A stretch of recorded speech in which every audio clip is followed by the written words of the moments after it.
Shalom saudaraku yang Tuhan kasihi, pada malam ini saya rindu untuk kita mendengarkan firman Tuhan bersama-sama.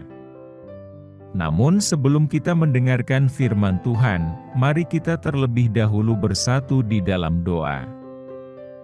Bapa yang baik, Bapa pengasih di dalam kerajaan sorga. Pada malam ini kami rindu mendengarkan firman-Mu. Biarlah kiranya firman ini bisa menjadi berkat untuk kami yang mendengarkan. Berkati kami dalam malam istirahat kami hari ini, kiranya Tuhan Yesus beserta dengan kami. Berkati kami dalam setiap pergumulan kami, agar kami bisa melewatinya dengan tuntunan Roh Kudus. Inilah yang menjadi doa dan permohonan kami, karena kami berdoa hanya di dalam nama Tuhan Yesus Kristus yang hidup. Amin.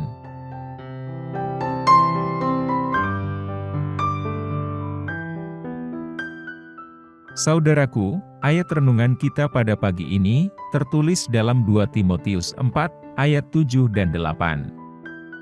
Demikian firman Tuhan.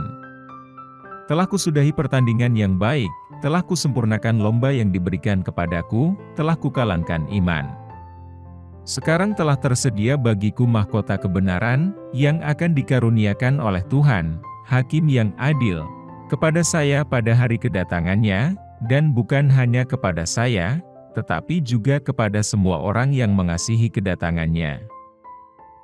Saudaraku, kita hidup dalam era modern yang dipenuhi dengan kemajuan teknologi, akses informasi yang tak terbatas, dan gaya hidup yang semakin sibuk. Namun, dalam hiruk-pikuk dunia ini, tantangan terbesar bagi setiap orang percaya adalah mempertahankan dan memperkuat iman.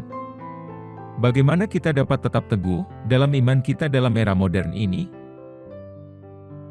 Bagaimana kita bisa tetap berkomitmen untuk hidup sesuai dengan prinsip-prinsip Alkitab dalam tengah-tengah segala godaan dan tantangan yang kita hadapi? Yang pertama, kembali pada akar iman.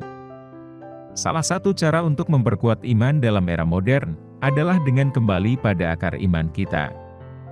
Membaca Alkitab secara teratur dan berdoa dapat membantu kita memahami lebih dalam tentang kasih dan kuasa Tuhan. Lebih dari sekadar rutinitas agama, waktu dengan Tuhan menjadi kesempatan untuk mengenalinya dengan lebih dekat, menemukan rencananya bagi hidup kita, dan merenungkan kebesarannya dalam segala situasi. Yang kedua, menghadapi keraguan dengan bijaksana.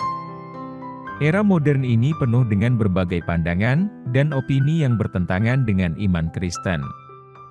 Oleh karena itu, sangat penting bagi kita untuk menghadapi keraguan dan pertanyaan dengan bijaksana. Belajar tentang dasar-dasar iman Kristen, mendengarkan pandangan orang lain dengan rendah hati, dan mencari jawaban dari Alkitab dan ajaran gereja dapat membantu kita memperkuat keyakinan dan menghadapi tantangan dengan teguh. Yang ketiga, mengembangkan komunitas iman yang kuat. Dalam era modern yang individualistis, terkadang kita cenderung merasa sendiri dalam perjalanan iman kita. Namun, Alkitab menekankan pentingnya persekutuan dan bersekutu dengan sesama percaya. Mengembangkan komunitas iman yang kuat dapat memberikan dukungan, dorongan, dan kesaksian yang kita butuhkan untuk tetap teguh dalam iman. Selain itu, berbagi iman kita dengan orang lain juga bisa menjadi sumber berkat bagi orang lain. Saudaraku, seorang pria bernama Daniel mengalami perjuangan besar dalam memperkuat imannya dalam era modern ini. Ia bekerja dalam industri teknologi yang kompetitif dan sibuk. Tuntutan pekerjaan membuatnya seringkali terjebak dalam lingkaran stres dan kecemasan. Ia merasa semakin jauh dari Tuhan, dan merasa imannya mulai luntur. Namun, suatu hari, Daniel bertemu dengan seorang rekan kerja yang merupakan seorang Kristen aktif. Rekan kerjanya ini memperkenalkan Daniel pada kelompok kecil gereja yang berkumpul secara berkala, untuk membaca Alkitab, berdoa, dan saling mendoakan. Melalui kelompok kecil ini, Daniel merasakan hadirat Tuhan yang menguatkan dan menghiburnya. Ia menemukan dukungan dari teman-teman seimannya, yang dengan sabar mendengarkan, dan berdoa untuk kebutuhan-kebutuhannya.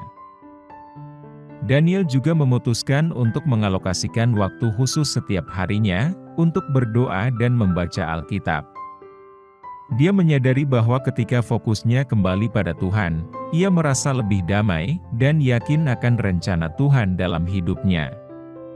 Perlahan tapi pasti, imannya menjadi lebih kokoh, dan ia dapat menghadapi tantangan dalam pekerjaan, dan hidup dengan lebih baik.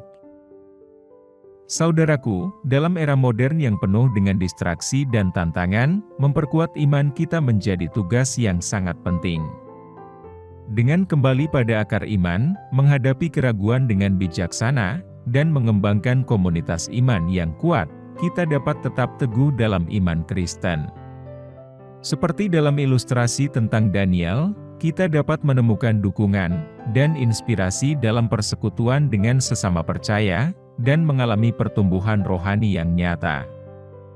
Jadi, mari berkomitmen untuk memperkuat iman kita, dan menjadi terang dalam dunia yang semakin gelap ini. Amin. Saudaraku, demikianlah renungan firman Tuhan pada malam hari ini, semoga menjadi berkat bagi kita semua. Untuk menutup renungan pada malam ini, mari kita kembali bersatu di dalam doa.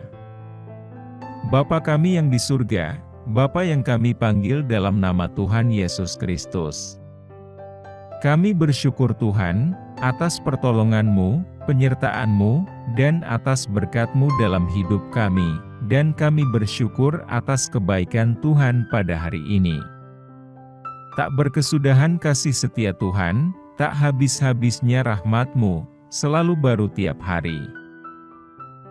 Ya Tuhan, kami mau selalu belajar, dan terus belajar tentang firman-Mu, firman-Mu yang menguatkan, dan meneguhkan iman kami. Firman-Mu yang mengubahkan hidup kami. Kami mau berjalan bersama dengan Engkau di sepanjang kehidupan kami, agar kami tidak tersesat di dalam dunia ini. Kami mau melakukan firman-Mu ya Tuhan, di sepanjang hidup kami, agar kami tetap kuat berjalan bersama dengan Engkau. Terima kasih ya Tuhan, buat kesempatan hidup yang masih Engkau berikan kepada kami. Segala pergumulan dan persoalan hidup, kami serahkan di dalam tangan-Mu, Engkau akan menyelesaikannya bagi kami. Ya Bapa, hamba berdoa buat saudara-saudaraku, yang sudah mendengarkan renungan malam ini, yang saat ini sedang mengalami sakit penyakit, pergumulan, dan masalah kebutuhan ekonomi, kiranya Engkau jamah, sembuhkan, dan pulihkan. Berkati perekonomian mereka, serta berikan jalan keluar di setiap pergumulan, dan masalah yang mereka sedang hadapi. Ajarlah kami ya Tuhan, untuk selalu berharap, dan percaya sepenuhnya hanya padamu saja. Kiranya Engkau terus memberkati kehidupan kami, keluarga kami, sanak saudara kami, bangsa dan negara kami, dan pemerintah kami. Biarlah semuanya dalam perlindungan-Mu ya Tuhan. Bapa, inilah yang menjadi doa dan permohonan kami, ampuni kami agar kami layak di hadapan-Mu. Dalam nama Tuhan Yesus kami berdoa. Amin. Saudaraku yang terkasih, apabila saudara merasa terberkati dengan renungan pada malam ini, jangan lupa subscribe channel ini, agar saudara bisa mendapatkan notifikasi terbaru, dan renungan setiap harinya. Tuhan Yesus memberkati.